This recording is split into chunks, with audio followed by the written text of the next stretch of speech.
Welcome to Consciousness and the Bicameral Mind, the Julian Jaynes Society podcast. Learn more about Julian Jaynes' theory or become a member by visiting the Julian Jaynes Society at www.julianjaynes.org. Disentangling Inner Speech, Self-Dialogue, and Auditory Hallucinations. The Mind is a Machine for Sociopsychological Communication by Brian J. McVeigh. How are inner speech, self-dialogue, auditory imagery, and hallucinations related? And what exactly are hallucinations? Some have suggested that hallucinations are caused by a monitoring defect in inner speech, also termed inner voice, silent speech, subvocal speech, covert speech, self-talk, internal monologue, verbal thought, etc. Such a claim, however, ignores the overwhelming evidence concerning hallucinations before about 1000 BCE. Any theoretical linkage must take into account one crucial datum. Hallucinations were central to normal sociopsychological functioning. Hallucinations, which were ubiquitous in the ancient world, were a mechanism for social control until about the first millennium BCE. The monitoring defect hypothesis confuses matters. Rather than hallucinations resulting from a problem with inner speech is a type of watered-down hallucination. This is why, arguably, for some an inner voice possesses agent-like properties or is accompanied by a felt presence, suggesting vestigial, bicameral mentality.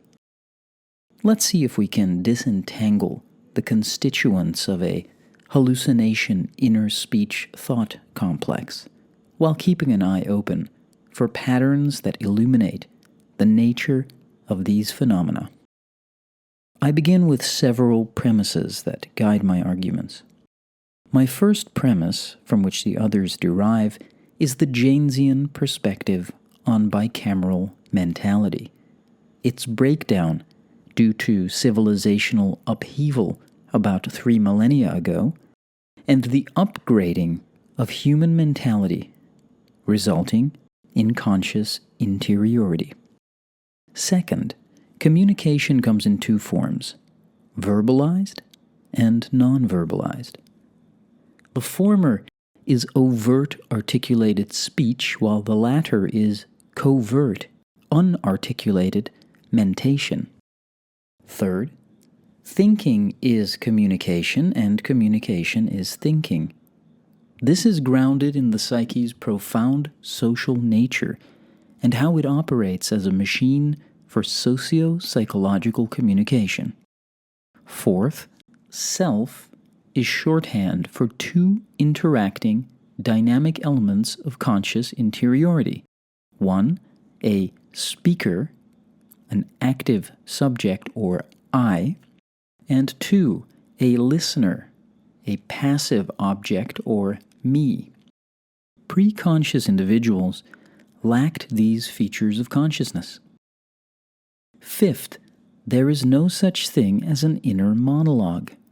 The mind only operates in the dialogical mode, which is to say, an audience is always present, whether it is others or our own selves. In other words, after a thought arises, it can be 1. Turned into speech aimed at others, alter communication, or 2. Become a type of self-communication, I to me. Sixth, even when a thought is transformed into a verbalization intended for others, it still targets two audiences, 1. Others, interpersonal, and 2. self, intrapersonal. Though speech is aimed at another person, I towards not me, in actuality it operates as I towards not me plus me. In other words, when we speak to others, we simultaneously verbalize and hear ourselves speak. Such auto-hearing, as we shall see, is actually key to understanding how hallucinations evolved as a byproduct of auditory comprehension. Below, I analyze the hallucination inner speech thought complex by looking at it through the prism of the aforementioned premises and injecting some much-needed historical context. 1. Proto-bicamerality, auto-command. Sometime before the agricultural revolution, a type of hallucinatory auto-communication developed, which is to say, a person would hear his or her own voice, or possibly that of an absent clan leader. This was a side effect of language comprehension selected by socioevolution as a method of behavioral control. This communicative circuitry reminded an individual to stay on task when carrying out repetitive chores, ensuring social order and economic productivity. Preconscious individuals lacked a narratizing self that could plan long-term and envision future outcomes. The neurological substratum of this hallucinated speech is early or proto-bicamerality, in which the right hemisphere would speak via verbal hallucinations to the left. The first hallucinations were not attributed to external supernatural entities like gods, ancestors, spirits.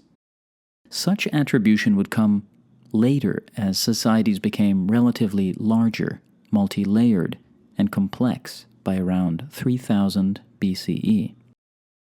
Hearing ourselves speak is crucial to the present discussion since verbal hallucinations arose as an outgrowth of hearing language. In other words, hearing and hallucinations are intimately related, and hallucinations evolved by natural selection as a method of behavioral control. 2. Complex bicamerality. The gods speak to mortals. Proto-bicamerality was adequate for small-scale hunter-gatherer economies. However, the agricultural revolution, starting sometime around 10,000 BCE, introduced social complexity whose pressures, increased demographic scale, economic specialization, more established social roles, greatly reconfigured hallucinatory auto-communication. As innovative as it was, proto-bicamerality was no match for ballooning social scale. The consequence was a neurocultural adaptation in which controlling voices were attributed to personages further up a widening and towering social pyramid, departed rulers, divinized ancestors, god kings, the gods themselves. In other words, hallucinated voices became idealized and the basis for a world of God-governed, priest-administered, temple-dominated, and urbanized theopolities that proclaimed the success of the momentous agrarian transformation. Complex bicamerality had replaced proto-bicamerality. 3. Physical speech of bicameral individuals. For bicameral individuals, external articulated speech directed at others would be heard by the speaker.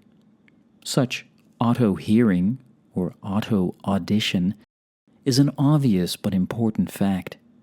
However, preconscious individuals lacked a self, that is to say, a speaking I and listening me were lacking. In other words, though they could non-consciously hear their own speech, they could not consciously register it. There was no psychoscape in which to experience one's self-talk. 4. Conscious interiority, inner dialogue. Though complex bicamerality was more successful in terms of handling social complexity than proto-bicamerality, even the latter neurocultural arrangement could not keep pace with rapidly increasing demographic expansion and close-quarter and concentrated settlements. These challenges increasingly eroded bicameral communicative efficacy between ruler and ruled, among the masses and, most importantly, among the different components constituting the individual psyche. The next step in neurocultural evolution was the learning of a linguistically constructed innovation, that is to say, conscious interiority. Such subjective, introspectable self-awareness, evident from around 1000 BCE, helped individuals navigate a new but confusing socio-political landscape. A key feature of conscious interiority is the mental spatialization, or the qualia of having a space inside one, usually in the head. This imaginary mind space functioned as the location of what we call inner talk. What this all means is that we should be able to trace a historical trajectory from hallucinated gods to interiorized selves. Voices that in bicameral times were believed to originate externally and were attributed to supernatural beings evolve into internally located auditory imagery that were recognized as coming from one's self. What is referred to as inner speech, then, is the descendant of hallucinations. The silent production of words in one's mind, or talking to oneself quietly, is the successor to an earlier mentality. Intrapersonal communication, broadly understood communication with oneself, includes self-talk, acts of imagination and visualization, remembering, planning, problem-solving, monitoring our self-expectations, and evaluations of self and others. Remember, all thought is a form of communication. A person's own thought does not have to be perceived as auditory imagery, and interestingly, not everyone experiences imagined speech or mental verbalization. Some just engage in pure thinking or imageless thought. Of course, bicameral individuals possessed a self-communication of sorts, but conscious interiorization has supercharged how the psyche communicates to itself by positioning a scaled-down society of I and me inside the person. Conscious interiority also introduces a psychological reflexivity that is light years ahead of chimps, recognizing their body in mirrors in a stimulus-response manner. This reflexivity is part of the dynamic relationship between the I and me. This affords the individual that ineffable sense of uniqueness and separateness from others and the world. From a practical point of view, the adaptive benefits of internal dialogue are obvious in how it permits us to rehearse possible future behaviors, revisit past events to Monday morning quarterback one's performance, and help emotional regulation. But the potential for obsessive self-introspection, distressing rumination, or a running commentary of self-defeating self-statements that can interfere with emotional health is the price we pay for this adaptive capability. 5.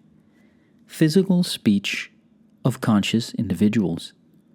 For conscious individuals, external, articulated speech directed at others would also be heard by the speaker.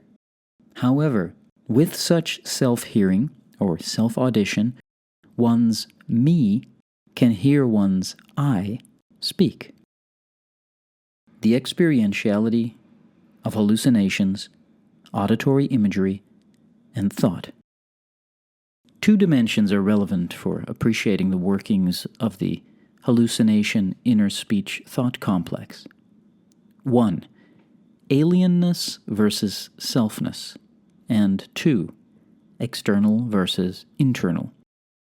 The first dimension concerns authorization, or who or what affords legitimacy to one's actions and experiences.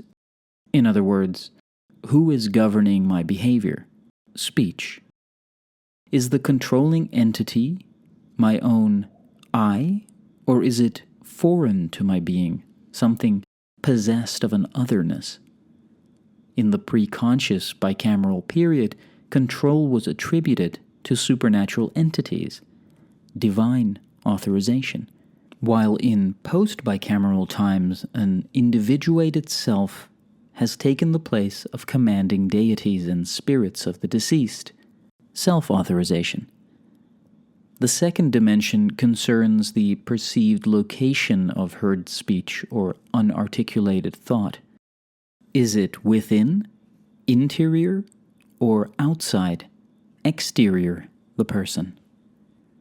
Another way to view the hallucination inner speech thought complex is from the perspective of to what degree do perceptual qualities play a role. Obviously, auditory hallucinations and inner hallucinations possess the quasi-perceptual qualia of hearing, while pure thought does not. We might also mention that some people report that the quasi-perceptual qualities of their inner voice merges with hearing. In other words, the speaking-hearing distinction is not necessarily clear and seems to exist on a continuum of speech versus listening. From the perspective of the features of conscious interiority, we can posit that inner speaking is more of an active I process, while inner hearing is more passive and receptive. Me.